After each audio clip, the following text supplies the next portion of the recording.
Okay, in this video I'm going to show you how you can get Robux with Microsoft Rewards. First, Google search for Microsoft Rewards and click on the first website that pops up right here.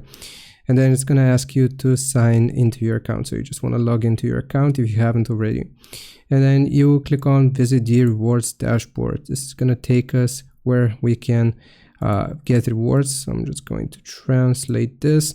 Okay, and right here you can see the different ways of how you can get points. And as long as you have available points, you will go into redeem. And then here you will see Roblox, so digital card for Roblox. And again, I'm going to translate it. You want to choose the amount which you want to purchase. So you have 400 Robux, 800 Robux, 1000 Robux, and you will just choose it. As long as you have enough points, then it's going to let you purchase it. But as you can see, it costs 6,750 points.